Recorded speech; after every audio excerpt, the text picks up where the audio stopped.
Halo, perkenalkan nama saya Wandani Pudika, saya dari kelompok 1 mata kuliah Tata Kelola Perusahaan kelas AB 4807. Di sini saya akan mempresentasikan hasil penelitian kelompok saya terhadap perusahaan Astra.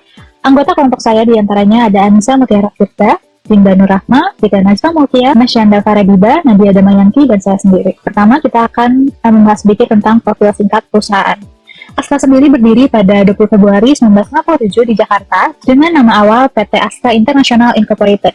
Astra adalah salah satu perusahaan publik terbesar di Indonesia dengan 301 anak perusahaan, ventura bersama dan entitas asosiasi, serta didukung lebih dari 190.000 karyawan. Astra memiliki kerangka sustainability yang di dalamnya terdapat Astra 2030 Sustainability Aspirations untuk memandu perjalanan transisi grup Astra dalam menjadi perusahaan yang lebih sustainable pada tahun 2030 dan seterusnya.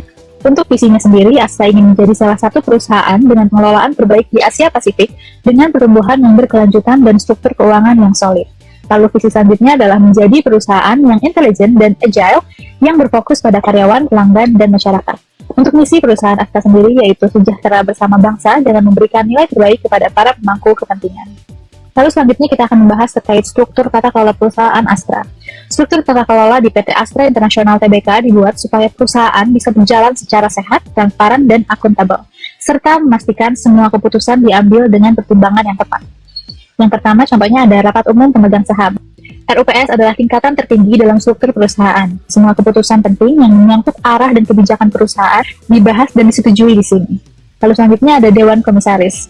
Dewan Komisaris ini berperan untuk mengawasi dan memberikan nasihat kepada direksi. Mereka memastikan semua keputusan dan kegiatan perusahaan dijalankan sesuai aturan, etika, dan prinsip tata kelola yang baik. Lalu selanjutnya ada direksi. Direksi adalah pihak yang menjalankan operasional perusahaan sehari-hari. Mereka bertanggung jawab untuk mencapai tujuan bisnis Astra, menjalankan strategi, serta menjaga agar perusahaan patuh pada hukum dan prinsip GCG. Lalu selanjutnya ada organ pendukung lainnya. Astra juga memiliki beberapa lembaga pendukung agar sistem tata kelolanya berjalan lebih kuat. Contohnya seperti komite audit, komite nominasi dan remunerasi, lalu ada unit audit internal, lalu ada sekretaris perusahaan, dan juga manajemen risiko dan kepatuhan. Selanjutnya kita akan membahas penerapan prinsip GCG di PT Astra International. Yang pertama ada transparansi. Transparansi berarti keterbukaan informasi yang cukup sesuai hak pemangku kepentingan. Contohnya, situs Astra menyatakan bahwa implementasi GCG bukan hanya sekedar kepatuhan, tetapi juga bagian dari komunikasi dengan pemangku kepentingan untuk memastikan bisnis berjalan dengan baik dan bermanfaat bagi masyarakat. Lalu selanjutnya ada akuntabilitas. Akuntabilitas berarti semua organ perusahaan mempunyai tugas dan wewenang yang jelas, serta pertanggungjawaban yang dapat diukur. Contohnya, Astra Agro menyebut Dewan Komisaris memiliki tugas supervisi dan memberikan nasihat kepada direksi serta menerapkan charter Dewan Komisaris. Lalu nilai selanjutnya ada responsibilitas. Responsibilitas berarti organ perusahaan menjalankan tugasnya sesuai aturan, regulasi, dan etika bisnis. Contohnya, Astra Agro menyebutkan bahwa bisnis harus berjalan secara berkelanjutan dan bertanggung jawab sosial dan lingkungan. Lalu poin selanjutnya ada kewajaran. Kewajaran ini berarti perilaku yang adil terhadap semua pemangku kepentingan atau stakeholders, termasuk pemegang saham minoritas, karyawan, pelanggan, dan juga mitra. Astra dalam profil perusahaannya menyebutkan kontribusi kepada masyarakat dan pengembangan SDM sebagai bagian dari visi dan misinya.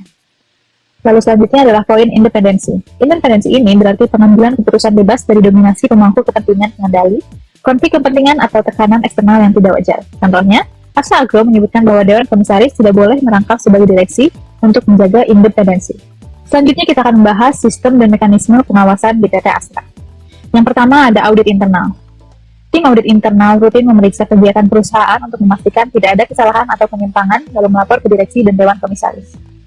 Lalu selanjutnya ada komite audit, membantu mengawasi laporan keuangan dan memastikan semua kegiatan sesuai peraturan dan prinsip tata kelola yang baik. Lalu selanjutnya ada whistleblowing system. Sistem ini yaitu sistem pelaporan pelanggaran yang memberi kesempatan bagi karyawan untuk melapor jika ada tindakan tidak etis dengan jaminan kerahasiaan identitas. Lalu selanjutnya ada pengendalian internal dan manajemen risiko. Setiap unit kerja punya sistem pengendalian untuk mencegah kesalahan dan mengelola risiko agar kegiatan tetap efisien dan aman. Lalu selanjutnya kita akan membahas terkait kebijakan etika dan integritas di PT Astra. Poin pertama ada kode etik, yaitu panduan bagi seluruh karyawan dan manajemen agar selalu bertindak jujur, profesional, dan sesuai dengan nilai perusahaan, yaitu charter Dharma. Lalu selanjutnya ada kebijakan anti-fraud dan anti-korupsi. Astra memperkuat kebijakan pencegahan penyuapan, gratifikasi, dan kecurangan dalam setiap kegiatan bisnis untuk menciptakan lingkungan kerja yang bersih dan transparan. Lalu poin selanjutnya ada whistleblowing system. Sistem pelaporan pelanggaran etika yang disediakan secara aman, rahasia, dan terlindungi. WBS berfungsi untuk menampung laporan terkait pelanggaran kode etik dan penyimpangan perilaku. Lalu selanjutnya ada kepatuhan terhadap hukum dan peraturan.